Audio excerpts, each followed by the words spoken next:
किसी भी देश की संस्कृति की पहचान वहाँ के लोगों का रहन सहन कैसा है, व्यवहारिकता कैसी है, बोल कैसा है, वो दिखाई देती है। या फिर यूँ कह सकते हैं कि संस्कृति से ही देश की पहचान होती है। तो ऐसे ही इस ब्राह्मण कुल की संस्कृति न्यारी प्यारी है, विशेष है, संसार से बिल्कुल हटके है। और इस संस्कृति का निर्धारण किसी मनुष्य के द्वारा नहीं किया गया है, स्वयं सुप्रीम सत्ता, स्वयं परमात्मा के द्वारा ये संस्कृति निर्धारित की गई है। और इस संस्कृति का पोषण सारे संसार की आत्माओं को पोषित करता है।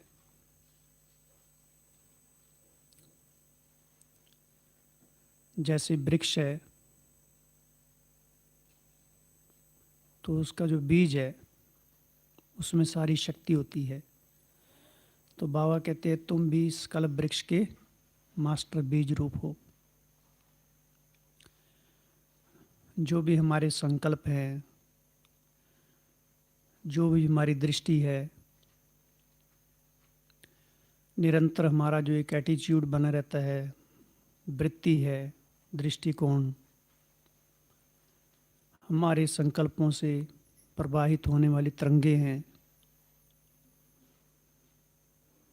वो ना केवल संसार को प्रभावित करती हैं बल्कि प्रकृति को भी प्रभावित करती हैं। लेकिन इसकी महसूसता तुरंत नहीं आती है। लंबे समय का साधना काल बीत जाने के बाद स्वयं के जो ज्ञान चक्षु हैं वो पूरी तरह खुलने लगते हैं। ऊपर ऊपर से ज्ञान तो सुन लेते हैं, थोड़ा थोड़ा समझ भी लेते हैं, लेकिन उसको स्वरूप में लाने में समय लगता है। इसलिए बाबा कहते हैं इस मार्ग में 3 बातें चाहिए: धैर्यता, गंभीरता और समझ। कुछ दिन पहले मुरली में था ना, बहुत धैर्यता चाहिए। कोई भी कार्य हम करते हैं तो उसकी सफलता तुरंत नहीं मिलती है। उस सफलता तक पहुंचने के लिए मार्ग में बहुत सारे विघ्न आते हैं, और बिना विघ्नों के अगर सफलता मिल भी जाती है तो उसमें इतना मज़ा भी नहीं आता है। जहाँ संघर्ष होता है, ऑब्स्टेकल आते हैं, वहाँ जब हम जीत अर्जित कर लेते हैं तो उसकी खुशी, उसका नशा ही अलग होता है। तो इस मार्ग में बहुत धैर्यता चाहिए। इसलिए बाबा कहते हैं धीरज धर मनुआ, सुख के दिन आएंगे नहीं, आगे हैं। क्योंकि हम गे गे का गीत तो कब से सुन रहे हैं। अगर उस गीत को उसी कालखंड में सुनेंगे जो पहले सुनाया गया था तो हमारी प्रगति नहीं होगी। फिर सबसे बड़ा सुख तो ब्राह्मण जीवन का सुख है। सुख में रहना तो हमारा स्वभाव है, हमारे संस्कार हैं। भले बहुत सारी बातें प्रभावित करने की आती हैं, मन को हलचल में लाने की आती हैं, कई ऐसे जीवन में घटनाएं घटती हैं, लेकिन जो मूल स्वरूप है हमारा सुख में रहने का, जो देवता स्वरूप है संपूर्ण सुखी, उसकी अनुभूति तो अभी है। जो बाबा ने आज की मूल्य में कहा डबल वर्षा, मुक्ति और जीवन मुक्ति। तो वो देवताई जीवन का अनुभव अब भी करना और इसी शरीर में करना है।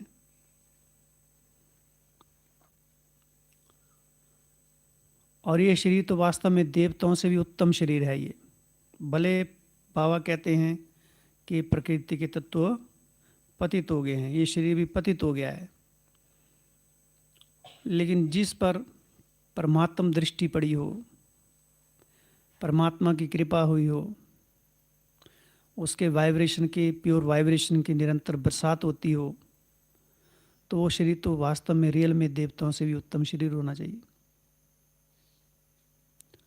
इसलिए अपने शरीर के प्रति भी चिंतन चाहिए। केवल आत्मा के चिंतन से ही सुख नहीं मिलेगा, शरीर का चिंतन भी अनिवार्य है। और इस शरीर को उसी तरह उस पालना करनी है जिस तरह से भगवान चाहते हैं। बाबा कहते हैं अगर बार बार बीमार कोई होता है तो तुम्हारी अपनी गलती है। इसलिए शरीर को भी समझना है, शरीर हमारा कैसे चलता है, इसको क्या चाहिए, जितना चाहिए हम उतना दे रहे हैं या उससे ज़्यादा ही कुछ लाद रहे हैं इसके ऊपर, या सारी चेतना हमारी शरीर के इर्द गिर्द, शरीर को श्रृंगारने में या मोटा ताज़ा दिखने में, वही तो नहीं हमारा चिंतन चल रहा है। क्योंकि हमारे अपने शरीर से हमें बहुत प्यार होता है। अगर किसी का थोड़ा सा भी स्वास्थ्य गिरता है तो अपने ऊपर पूरी दृष्टि जाती कि मैं ऐसा ना हो जाऊं, और लोगों की नजरें वही शरीर पर ही रहती हैं।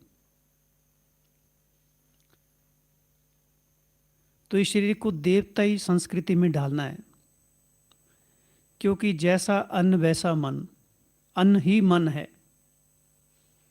हम किस भाव से उस अन्न को स्वीकार करते हैं, क्या वो अन्न प्रभु प्रसाद के रूप में ले रहे हैं, क्या उस अन्न को जिस अनुपात में लेना चाहिए उसी अनुपात में ले रहे हैं, या स्वादवश, कर्मेंद्रियों के वश, कर्मेंद्रियों के रस के वश, जीवा रस, उस अनुसार ले रहे हैं, तो वो अन्न हमारा विष का काम करेगा, अर्थात हम विकारों से मुक्त नहीं हो पाएंगे। जितना मर्जी हम साधना करते रहे, जब तक हमें अपने भोजन पर हमारा नियंत्रण नहीं है, बार बार प्योरिटी से हार खाते रहेंगे, अपवित्रता से हार खाते रहेंगे, प्योरिटी हमारी पुष्ट नहीं होगी। इसलिए जब भी हम भोजन बनाते तो हमारा उसमें सात्विकता होनी चाहिए, याद होनी चाहिए, उस भोजन पर वास्तव में किसी की दृष्टि नहीं पड़नी चाहिए। जगदीश भाई जी की क्लास सुनते थे हम, जगदीश भाई जी खुद भोजन बनाते थे शुरू शुरू में, तो सुनाते थे अपनी क्लास में वो कि उनके भोजन पर किसी की दृष्टि पड़ गई, वो भोजन उन्होंने नहीं किया। तो ऐसे ही हम ब्राह्मण भी भोजन करते हैं तो दूसरों की थाली पर हमारा ध्यान नहीं जाना चाहिए, सामने वाला क्या खा रहा है, क्या पी रहा है। अगर ये भी हमारी दृष्टि जाती है तो ये भी हमारी कमी कमजोरी है। या तो हमारी दृष्टि इतनी पवित्र हो, प्योर हो, उपराम हो, अनासक्त हो। तो बाबा कहते इस मार्ग में बहुत धैर्यता चाहिए, बहुत धैर्यता चाहिए, गंभीरता चाहिए। और धैर्यता और गंभीरता ये ब्राह्मणों के आभूषण है, इसमें टाइम लगता है। मैच्योरिटी, जितना हम ज्ञान में स्वयं को डुबो के रखेंगे उतना जीवन में गंभीरता स्वतः आती रहेगी। अगर हम ज्ञान से किनारा करके रखते हैं स्वयं को, संसार की चकाचौंध में अपने आप को लिप्त करके रखते हैं, संसार के समाचार में, सांसारिक आकर्षणों में, सांसारिक संबंधों में, तो हमारी चेतना संसार के आकर्षण में लिप्त रहेगी और वही ख्यालात चलेंगे, वैसी दृष्टि रहेगी, परिवर्तन नहीं होगा। केवल ऊपर से महसूस होगा कि मैं ब्राह्मण हूँ, हल्का फुल्का, लेकिन एक जो मर्म स्पर्शी महसूसता होनी चाहिए अंदर से कि ब्राह्मणों की जो संस्कृति है उस संस्कृति का मैं कितना पालन कर रहा हूँ। तो हम देखेंगे ब्राह्मणों की संस्कृति क्या है, या कहें साधकों की संस्कृति क्या है। क्योंकि हमारा साधना संसार की तरह नहीं है, हमारी साधना निरंतर साधना है, हमारा जीवन ही साधनामय जीवन है, 1-2 घंटे वाला नहीं है।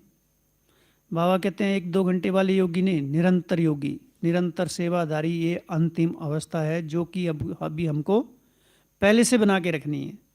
ऐसे नहीं कि बाबा ने के अंत में होगा, फिर वो संकल्प अंत तक ही चलता रहेगा और हर घड़ी अंतिम घड़ी है। तो कैसे हम ब्राह्मणों की संस्कृति के अनुरूप हम अपने जीवन को ढालें। साधकों की जो संस्कृति है वो हमारे अंग अंग में रच बस जाए, हमारी कर्मेंद्रियों में समा जाए, हमारी कर्मेंद्रियां बोले वो संस्कृति को, हमें बोलने की जरूरत नहीं पड़े। जैसे मंदिर में मूर्ति नहीं बोलती है, आज ही बाबा ने मुरली में कहा ना, देवताओं का चेहरा कैसे होता है, खुश मिजाज। तो मूर्ति बोलती है कहाँ? बाबा कहते तुम चलती फिरती चैतन्य मूर्तियां हो।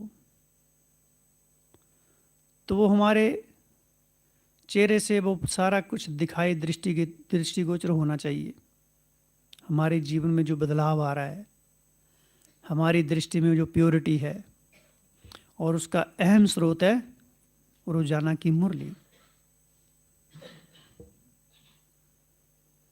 जैसे कल भी सूरज भाई क्लास में बता रहे थे, योग कैसे करना है, चिंतन वाला योग करना है।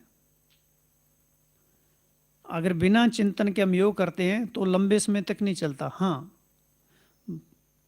अगर लंबे समय से ज्ञान मनन चिंतन करने की आदत पड़ी है तो एक ही संकल्प में फिर घंटों बिताए जा सकते हैं। अगर मनन चिंतन करने की आदत नहीं है तो योग का रस नहीं आएगा, योग का सुख नहीं मिलेगा। जो बदलाव योग में, जो एक हमारे में एक करंट दौड़ना चाहिए, एक परिवर्तन स्वयं में महसूस होना चाहिए, वो शक्तिशाली स्थिति की अनुभूति होनी चाहिए, वो नहीं होगी अगर बिना चिंतन के योग है तो मुरली मनन चिंतन का स्रोत है, एक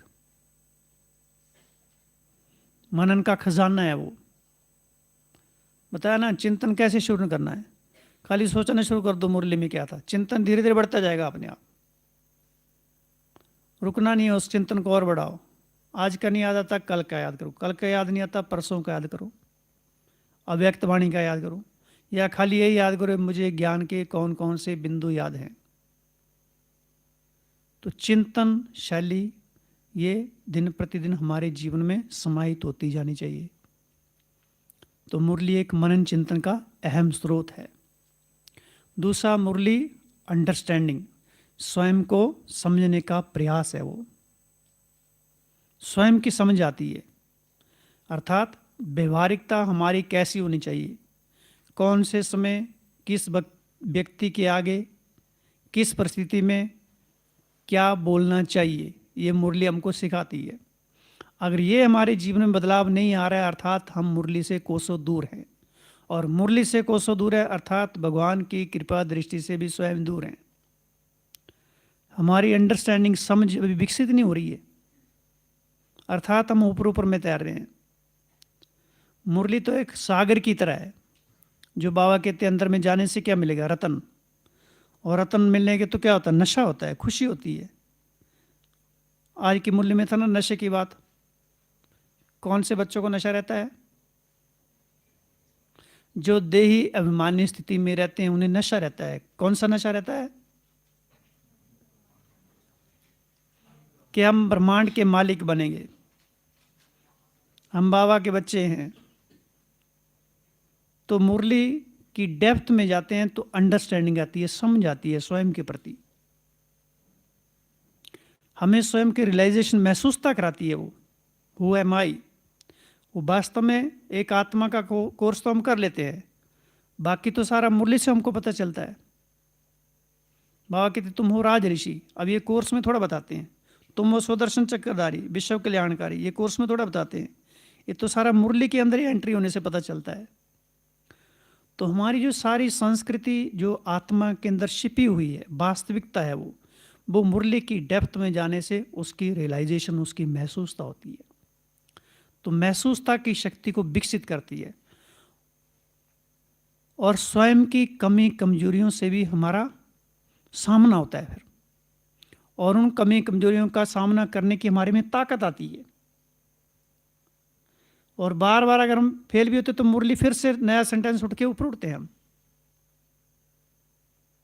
तो महसूसता कराती है मुरली हमें स्वयं की, हम क्या थे और क्या बन गए। जो बाबा कहते तुम कौन थे, देवता थे, सूर्यवंशी थे। आज की मुरली में सूर्यवंशी विजय माला का दाना थे तुम। तो वो संस्कार स्वतः ही अपने आप आने लगेंगे जब हमको उसकी स्मृति आने लगेगी। जैसी स्मृति वैसी हमारी स्थिति बनती जाएगी, वो ही हमारे इस रूप में आना शुरू हो जाएगा। तो किसी भी तरीके से मुरली को इग्नोर नहीं करना है, धीरे धीरे धीरे, क्योंकि मुरली से प्यार बढ़ाना साधारण काम नहीं है। मुरली से प्यार बढ़ाना भगवान से प्यार बढ़ाने से भी ज़्यादा वाली मेहनत है वो। बाबा से प्यार करना आसान काम है, लेकिन बाबा की मुरली से प्यार करना वो मेहनत है, डिफिकल्टी है उसमें। क्योंकि बाबा तो सामने बैठे हैं, बाबा की महिमा भी गा देंगे, लेकिन जो बाबा मुरली में कहते हैं वो तो हमें हमारे जीवन से ही अवगत करा रहे हैं। हमारे जीवन का आईना है वो, हमारे ही अपने जन्मों का साक्षात्कार कराते हैं बाबा। तो मुरली क्या रियलाइजेशन कराती है हमको। और मुरली परमात्म प्यार का झरना है एक, MURLI, तो एलवाना लव, मुरली परमात्म प्यार का झरना है। क्या होता है उससे नीचे बैठने से, झरने के नीचे बैठने से? जो आत्मा विकारों की अग्नि में जल गई है, खाक हो गई है, काली हो गई है, श्याम हो गई है, बाबा उसको शीतल बना देते हैं, सुंदर बना देते हैं, गोरा बना देते हैं, स्वच्छ बना देते हैं, पवित्र बना देते हैं। तो मुरली एक झरने की तरह काम करती है। मुरली को अलग अलग तरीके से सुनना है। जो सामने मुरली सुनाने वाला बैठा हुआ है, जैसे वो परमात्म प्यार का झरना है, वो स्रोत है, उसके मुख से जो ज्ञान निकल रहा है, मुरली के महावाक्य, वो झरने के रूप में निकल रहे हैं। और वो झरना सीधा मुझ आत्मा को स्पर्श कर रहा है, ऊपर ऊपर से नहीं जा रहा है। नहीं तो केवल हम सुनेंगे, बॉडी कॉन्शियस होकर बैठकर सुनेंगे, और बॉडी कॉन्शियसनेस की जो स्थिति होती है, दूसरों के देह को भी देखने की आदत पड़ जाती है फिर। और दूसरों की देह को देखने की आदत, अर्थात दूसरों की कमी कमजोरियों भी हमारे में वो समा जाती हैं। तो सुनने की विधि को बदलना है।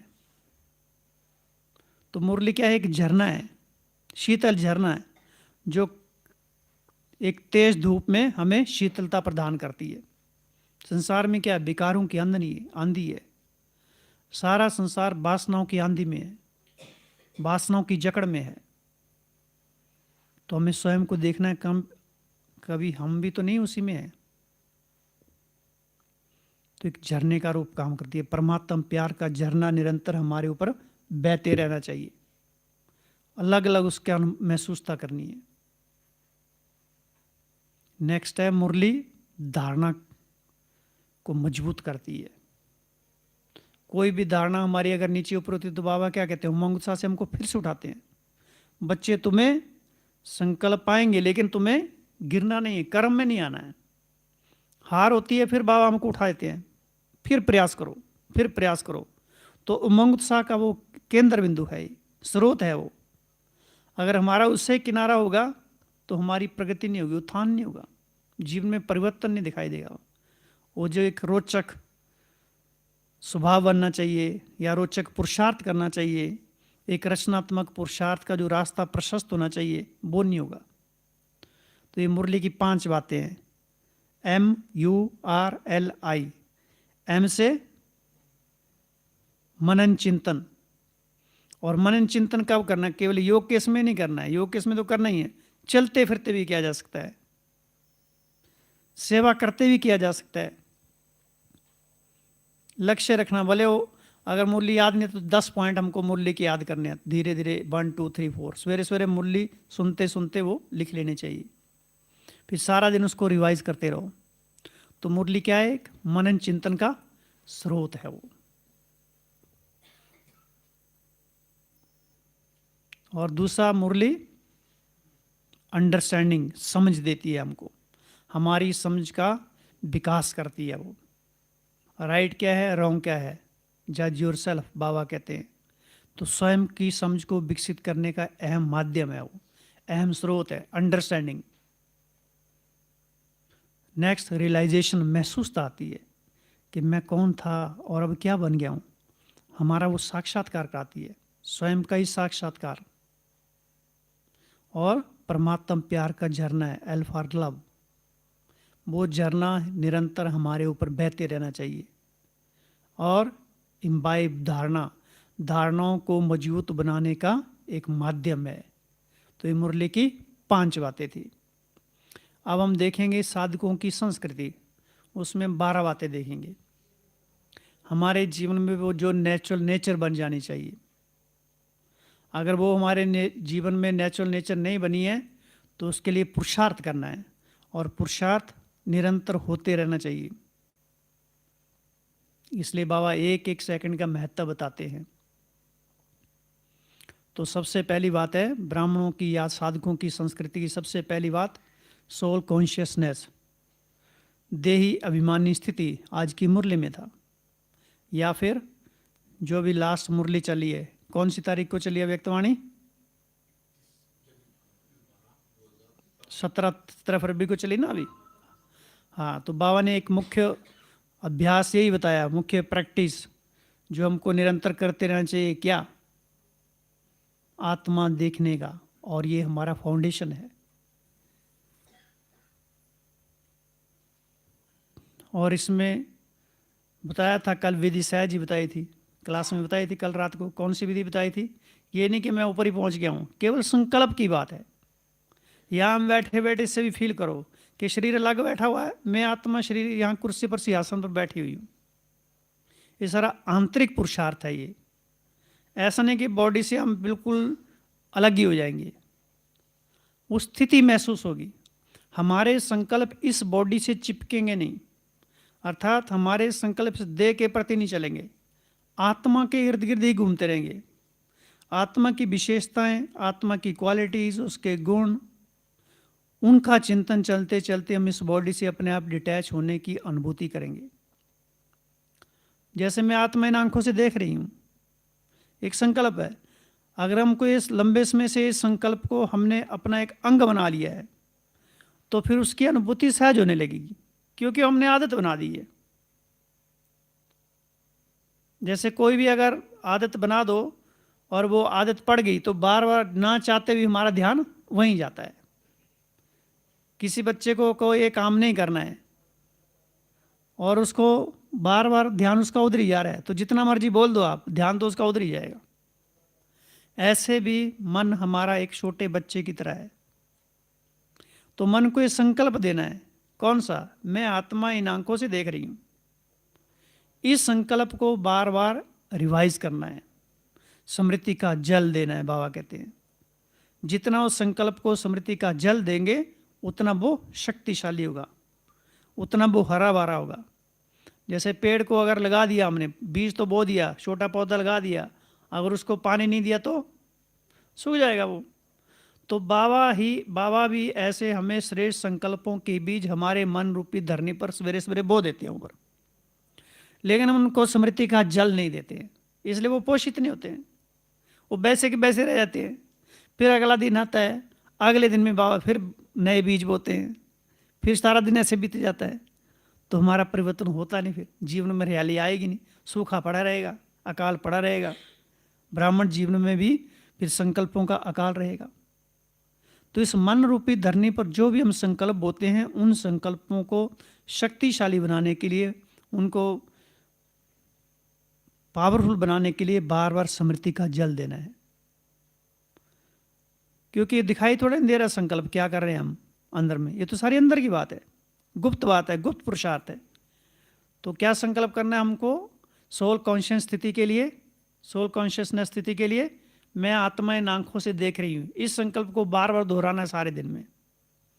ऐसे ही अगला संकल्प, मैं आत्मा इस शरीर को लेकर चल रही हूँ।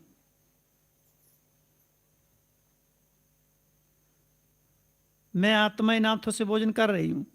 केवल संकल्प तो करना है, और ये संकल्प बार बार करने हैं, छोड़ने नहीं है।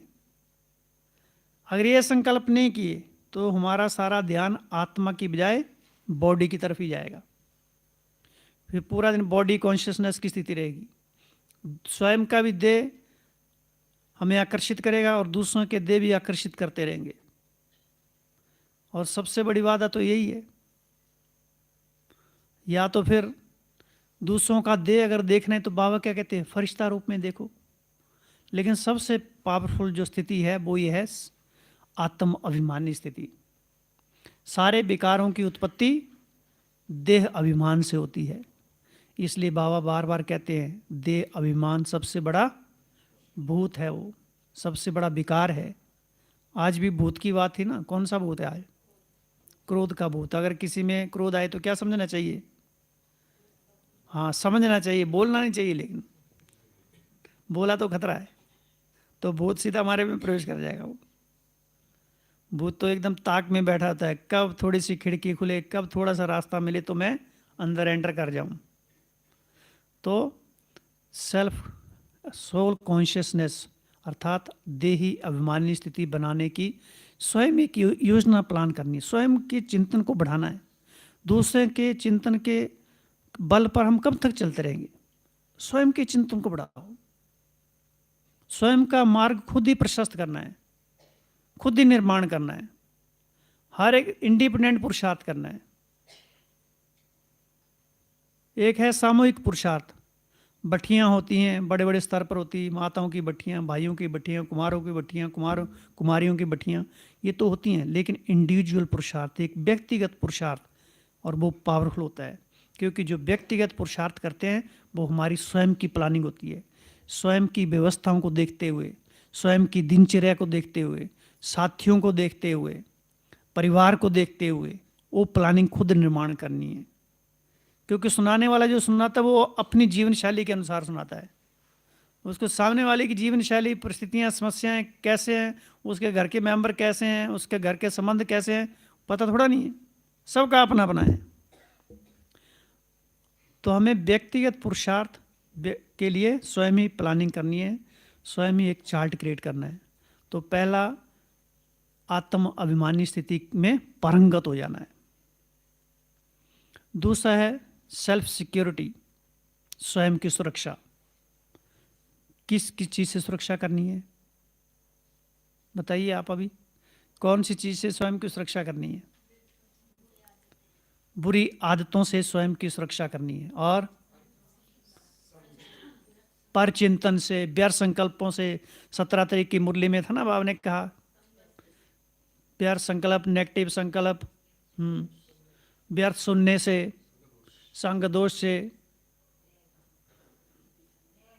देह अभिमान से, पुराने संस्कारों से। तो ये सुरक्षा करनी है तो हमको पता है, लेकिन सुरक्षा करनी कैसे है? मेन मुख्य बात तो वो है, करनी कैसे है। तो सुरक्षा दीवार हमको नए संकल्पों की सुरक्षा दीवार मजबूत करनी पड़ेगी, नए नए संकल्प और चिंतन, इसको बढ़ाना है। क्योंकि हमारी जो आदतें हैं,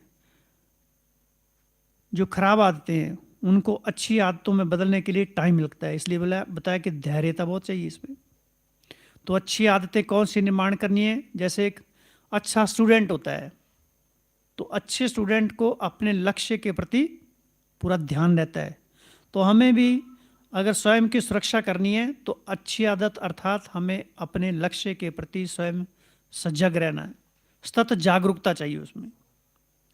देखना है, जैसे बताया कि इसी शरीर में देवताई शरीर का अनुभव करना है, ठीक है। अब इसका चिंतन करो कि देवताओं का शरीर कैसा है। देवताएं हमेशा आत्मवान स्थिति में रहते हैं, वो अब हमको अभी अनुभव करना है। देवताओं की दृष्टि कैसी होती है? अलौकिक की दृष्टि है वो तो।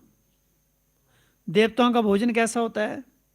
देवताओं का सुनना, देवताओं का बैठना, चलना, खाना पीना कैसा होता है? ऐसे लिखो देवताओं के निबंध। तो ये एक सुरक्षा दीवार तैयार हो जाएगी हमें पुराने संस्कारों से, पुराने संकल्पों से बचाव के लिए। स्वयं की सिक्योरिटी स्वयं ही करनी पड़ेगी, दूसरा हमारी कोई सिक्योरिटी करने वाला नहीं। बाबा ने भी हमको रास्ता बता दिया। बाबा तो बता देते कि तुम मेरी छत्रछाया में चलो, लेकिन याद किसको करना है? याद तो हम खुद ही करेंगे ना, संकल्प तो खुद को करना पड़ेगा ना। बाबा का काम है बताना, करना तो हमारा काम ही है।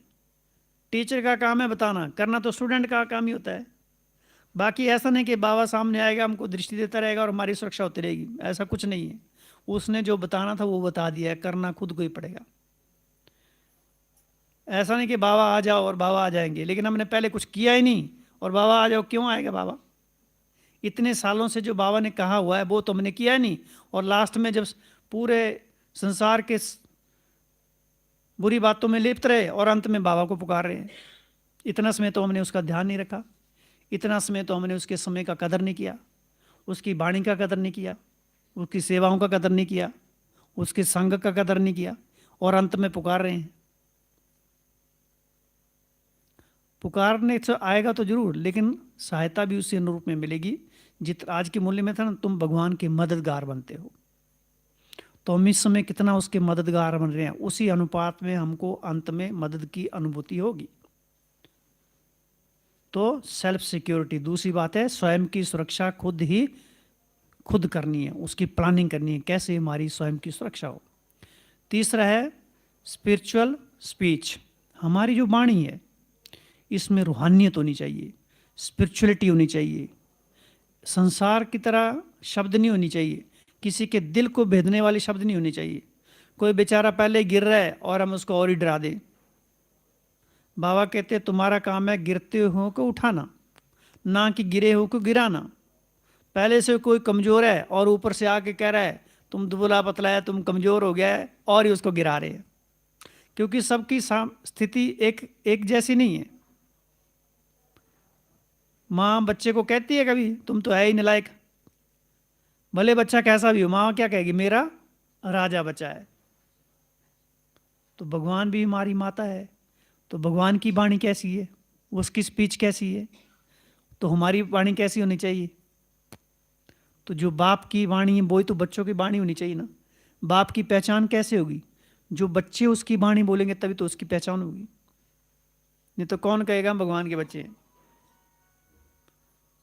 तो स्पिरिचुअल स्पीच, हमारी वाणी में स्पिरिचुअलिटी होनी चाहिए, उसमें रूहानियत होनी चाहिए, कल्याण की भावना समाई होनी चाहिए, मधुरता मिठास होनी चाहिए, दूसरों को उमंग साथ दिलाने की होनी चाहिए, आगे बढ़ाने की होनी चाहिए, प्रोत्साहन देने वाली होनी चाहिए, और वाणी कम होनी चाहिए। संसारिक वाणी नहीं, संसारिक वाणी बोल बोल के तो ये हाल हुआ हम सबका, देवताई वाणी होनी चाहिए। तो तीसरी बात है स्पिरिचुअल स्पीच, अर्थात हमारी वाणी आध्यात्मिकता से भरपूर हो एकदम।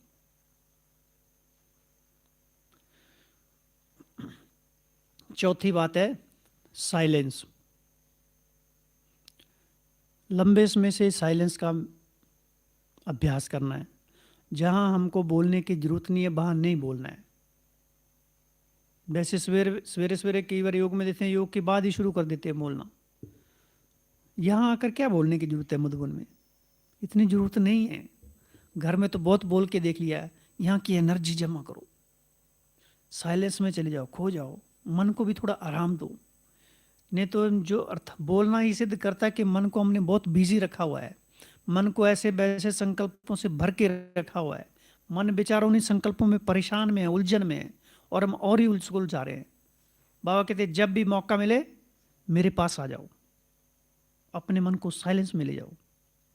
साइलेंस अर्थात ये नहीं कि सोचना नहीं है कुछ, वो संकल्प सोचने हैं जिसमें भगवान की प्यार का अनुभव हो, भगवान के प्रति हमारे अंदर से एकदम कृतज्ञता के भाव निकले, उसके प्रति हमारी अंदर की भावनाएं प्रदर्शित हो कि बाबा आपने हमको क्या से क्या बना दिया। ओह स्वयं भगवान हमको पढ़ाने आया है, हम उसके सन्मुख बैठे हैं, उसने हमारी उंगली पकड़ी है, वो हमारी छत्रछाया बनकर हमारी पालना कर रहा है, उसने हमारे जीवन के सारे विकार हर लिए। स्वयं पूरी सृष्टि का मालिक, ब्रह्मांड का मालिक हमारे साथ में है, हमारे अंग संग रहता है। अच्छे अच्छे संकल्प करो, ये साइलेंस में जाने से होंगे। ज़्यादा बोलते रहेंगे तो नहीं होंगे। एक है मुख का बोलना, दूसरा मन से भी अंदर ही अंदर सोचते रहते हैं। बताते हैं ना क्लास में, आजकल व्यर्थ सोचने की आदत बहुत बढ़ती जा रही है, अधिक सोचने की आदत। अगर सोचना ही है तो ये वाली चीज़ें सोचो, साइलेंस में बैठ के सोचो, साइलेंस की दुनिया में चले जाओ। वो साइलेंस कितना, उस साइलेंस का अनुभव करो, कैसा है वो। एकदम सन्नाटा है, कोई आवाज़ नहीं है। ये संकल्प करते करते उसमें हम खो जाएंगे, उसकी महसूसता होगी, आत्मा को थोड़ा आराम मिलेगा उन संकल्पों से। जैसे खाली पेट को थोड़ा सा भोजन करने से कितनी राहत मिलती है, ऐसे ही आत्मा का पेट भी शुद्ध संकल्पों से भरा रहना चाहिए। भूखे पेट भजन ना होए गोपाला, ऐसे ही आत्मा योग में भी अनुभव तब करेगी जब उसका पेट शुद्ध संकल्पों से भरा हुआ होगा। शुद्ध संकल्प ही नहीं है तो योग से फिर बाद में खाली खाली अनुभव होता है, और उसका प्रमाण के बाद में हम बोलना शुरू कर देते हैं। अगर अच्छा योग लग रहा है तो बाद में बोलने को मन ही नहीं करता, सभी अनुभवी हैं। तो क्या करना है, साइलेंस में, जितना हो सके साइलेंस में चले जाने का। नेक्स्ट है साक्षी दृष्टा स्थिति। क्योंकि जैसे जैसे हम आगे बढ़ते जा रहे हैं सबके संस्कार बाहर निकले आएंगे, और ये अंतिम पेपर है संस्कारों का पेपर, ये सबके बाहर निकलेंगे, स्वयं के भी निकलेंगे, दूसरों के भी निकलेंगे। और दूसरे के संस्कारों को हम बदल नहीं सकते। हमें स्वयं के संस्कारों को बदलने के लिए कितनी मेहनत लगती है, लेकिन दूसरों से अपेक्षा रखते हैं दूसरा ऐसा हो जाए। स्वयं के बदलने में कितनी डिफिकल्टी है। तो साक्षी होकर देखना है, जैसे भगवान ऊपर, बाबा ऊपर बैठकर साक्षी होकर पूरे संसार को देख रहा है। उसको पता है हर आत्मा एक्यूरेट पार्ट बजा रही है, किसी का इसमें कोई दोष नहीं है। जैसी जिसकी कैपेसिटी है, जैसी जिसकी आदतें हैं, जैसे जिसने संस्कार हैं, वही सामने दिखाई देंगे। केवल हम शुभ भावना, शुभ कामना रख सकते हैं। बाकी किसी को बदलने के लिए हम अगर मुख से बोलें, नहीं बदलेगा। अपने जीवन से हम बदल सकते हैं। अपने जीवन, इसलिए बताया सेल्फ सिक्योरिटी, स्वयं को बदलने का ही सारा पुरुषार्थ करना है।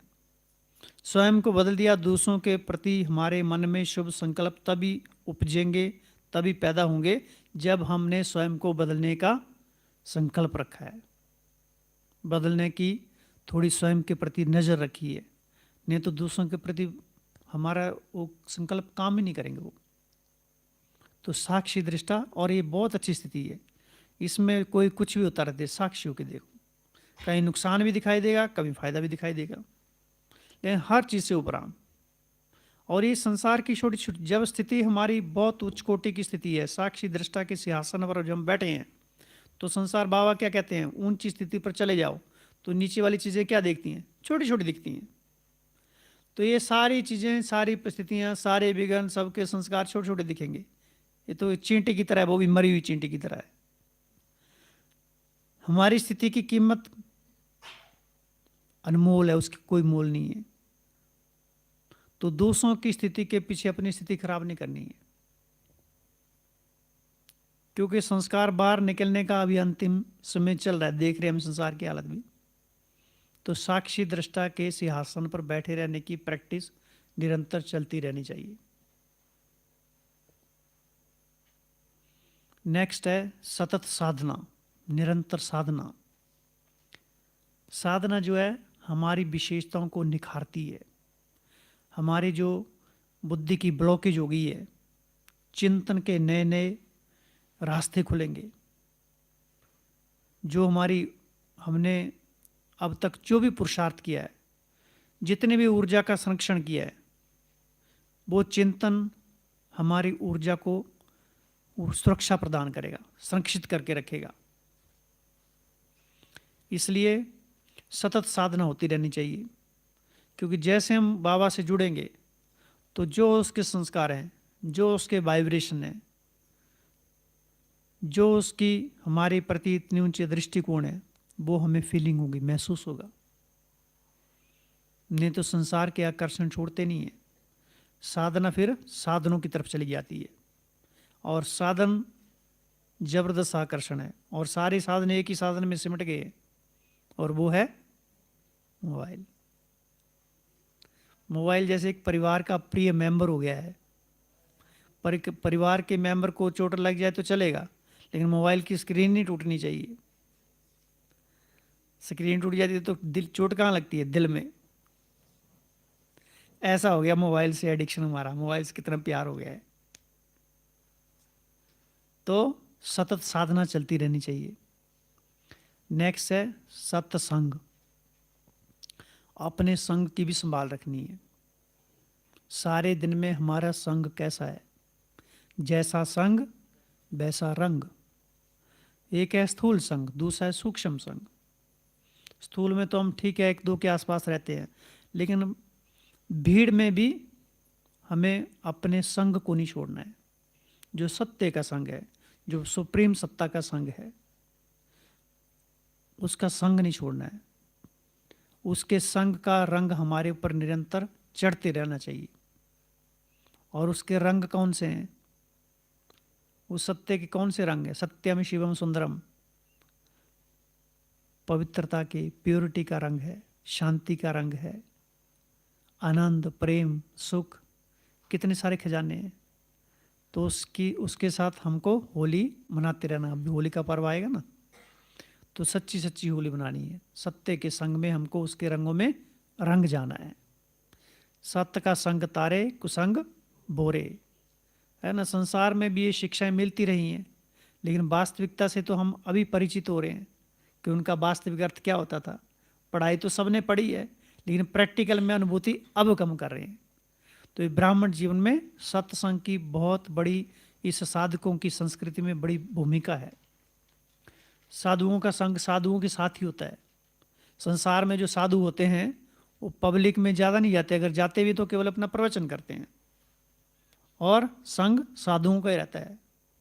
तो बाबा कहते तुम ही बड़े ते बड़े साधक हो, तुम हो सच्चे सच्चे राज ऋषि। और राज ऋषि की क्या निशानियाँ होती हैं? तो हमारे भी वही निशानियाँ हमारे से दिखाई देनी चाहिए। राज ऋषि अर्थात पवित्र, पावन, निर्विकारी, प्योर, चाहे वो संकल्प, चाहे बोल, चाहे वो कर्म। तो सत्संग। नेक्स्ट है साकाश, साकाश देने की सेवा निरंतर चलती रहनी चाहिए। जब भी हमको मौका मिले तो साकाश जरूर देना है, क्योंकि संसार में वर्तमान में इसकी बहुत आवश्यकता है और ये दिन प्रतिदिन बढ़ती जाएगी। आज का स्लोगन था ना, क्या स्लोगन था आज का?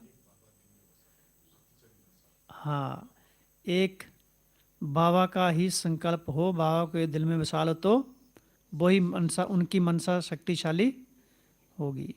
तो मनसा शक्तिशाली तो एक सत्य के संग में रहना है, तो हम साकाश दे सकते हैं। नेक्स्ट है साधकों की संस्कृति में वैराग्य।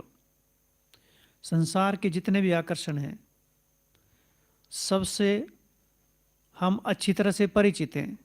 कितना उसका हमको सुख मिला, उस सुख में क्या समाया हुआ है? दुख ही दुख समाया हुआ है। तो उसका भी चिंतन करना है। ऐसा नहीं है कि वो हमने सब कुछ छोड़ दिया है। संसार में तो रहना है, बाबा कहते हैं घर गृहस्थ में रहना है, लेकिन न्यारे प्यारे होकर रहना है। वास्तविकता को समझना है कि संसार के दुखों में क्या सुख समाया हुआ है। सन्यासी कहते हैं ना, सुख कैसा है? वो काग बिष्ठा समान है। तो वास्तव में असली सच्चा सन्यास बाबा कहते हो तुम्हारा है, तुम हो सच्चे सच्चे सन्यासी। तो वैराग्य हमारा दिन प्रतिदिन धड़कता जाना चाहिए, कम नहीं होना चाहिए। और ज्ञान में जितना डुबा के रखेंगे स्वयं को, वैराग्य हमारा निरंतर बढ़ता रहेगा। अगर संसार की चीज़ों के प्रति हमारा आकर्षण होगा तो वैराग्य हमारा खंडित होता रहेगा। और वैराग्य की परिभाषा क्या है? ये संसार असार है और देह मिट्टी है। ये है वैराग्य की परिभाषा। संसार असार और देह मिट्टी। नेक्स्ट है संबंधों में समरसता। ऐसा नहीं है ये भाई बहुत अच्छा है, ये बहन बहुत अच्छी, ये माता ठीक है, वो भाई ठीक है, नहीं, सब अच्छे हैं। सभी माना सभी अच्छे हैं, भले वो कोई भी है, भले वो कोई गांव की माता है या कोई मिनिस्टर है, या कोई आज नया नया बाबा का बच्चा बना है या कोई पुराना बच्चा है, सब अच्छे हैं माना सब अच्छे हैं। इसलिए बीच में बताया ना, साक्षी दृष्टा के सिंहासन पर बैठे रहो तो परिस्थितियाँ नीचे दब जाएंगी। किसी के अब गुण नहीं दिखाई देंगे, गुण दिखाई देने का हमको एक नया रास्ता खुल जाएगा। तो संबंधों में समरसता, क्योंकि सारे दिन में संबंधों में तो आना पड़ता है। ऐसा नहीं है घर में रहते हुए हम संबंधों से उनसे किनारा कर लेंगे, बातचीत तो करनी पड़ेगी। और ये ज्ञान बिल्कुल नया नया ज्ञान है, एकदम सभी को हजम नहीं होगा ये। इसको पचाने के लिए हाजमा भी बहुत शक्तिशाली चाहिए, धारणाएं भी वैसी चाहिए, है ना। भले मक्खन हमारे सामने रख दिया, लेकिन हाजमा नहीं है, उसको हजम करने का लिया उतना हमारा है ही नहीं है, कैपेसिटी नहीं है, तो मक्खन भी वो क्या बन जाएगा, हमारे लिए बीमारी का साधन बन जाएगा। तो इस ज्ञान को घर में कैसे सुनाना, ये भी हमको आना चाहिए। ऐसा नहीं कि ज्ञान ही उनके लिए विष बन जाए, जहर बन जाए। और कई दफ़ा होता भी ऐसा ही है। कौन से पात्र को कैसे ज्ञान देना, वो बाबा कहते हैं नब्ज पर खोज की।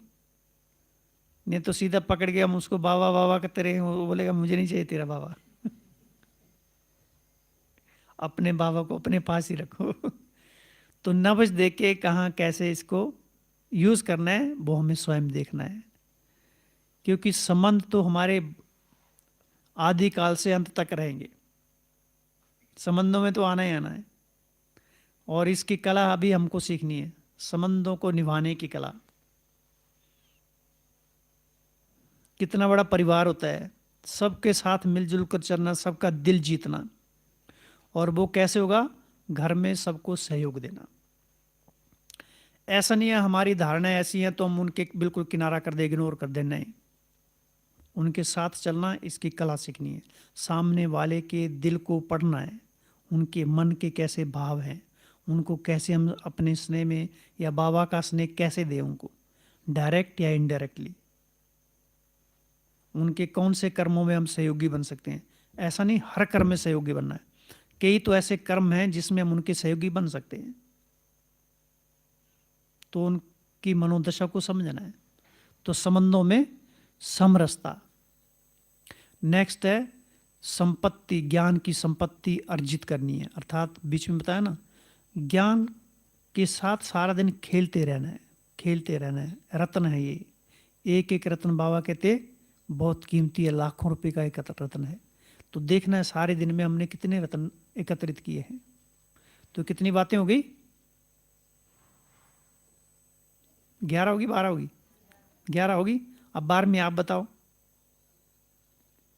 कौन सी होनी चाहिए। खुशी, खुशी नहीं छोड़नी है कभी भी। आज बताया ना मूल्य में, तुम बच्चों को, ब्राह्मण देवता कैसे रहते हैं, खुश मिजाज। तो देवताओं से उत्तम हमारा जीवन है, तो कैसे रहना, हमेशा खुश। पुरुषार्थ नहीं हो तो भी खुश रहने का। पुरुषार्थ करके तो कोई भी खुश रह सकता है, लेकिन पुरुषार्थ नहीं करके खुश रहना, ये कला सब में नहीं होती, कोई कोई में होती है ये। तो कितनी बड़ी बात है ये भी। पुरुषार्थ नहीं होता तब भी खुश रहने का। 17 तारीख की मुरली में बाबा था ना, बाबा ने कहा सबको दुआएं देते रहो, इसमें सारे खजाने आ जाएंगे, ज्ञान योग धारणा से और सब आ जाएगा। तो सदा खुश रहो, इसमें सारा कुछ आ जाएगा। तो सदा खुश कैसे रहना है, जब ये 11 बातें करेंगे तो खुशी आएगी। और ये नहीं भी होगी तो भी खुश रहने का। तो कौन कौन सी 11 बातें, सबसे पहली बात, 12 बातें हुई। सबसे पहली बात सोल कॉन्शियसनेस, आत्म अवमानने की निरंतर प्रैक्टिस करें। और उसके बताए नए नए संकल्प करने।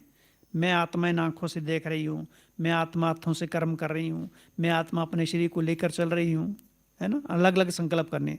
दूसरा सेल्फ सिक्योरिटी, स्वयं की सुरक्षा कैसे करनी है, ये स्वयं के ही एक पुरुषार्थ न का प्लान बनाना है। तीसरा, हाँ जी, स्पिरिचुअल स्पीच। चौथा, साइलेंस, कहाँ बोलना है, कितना बोलना है, वो सब देखना है। पांचवा, साक्षी दृष्टा। छठा, सतत साधना। सातवां, सत्य का संग। आठवां, साकाश। नौवां, वैराग्य। 10वां, संबंधों में समरसता। 11वां, ज्ञान की संपत्ति। और 12वां, खुशी। और मुरली की 5 बातें, मनन चिंतन, अंडरस्टैंडिंग, रियलाइजेशन, लव, और 5वां इम्बाइव, धारणा करने के बाद। तो ऐसे चिंतन करते रहना है, ठीक है। ओम शांति।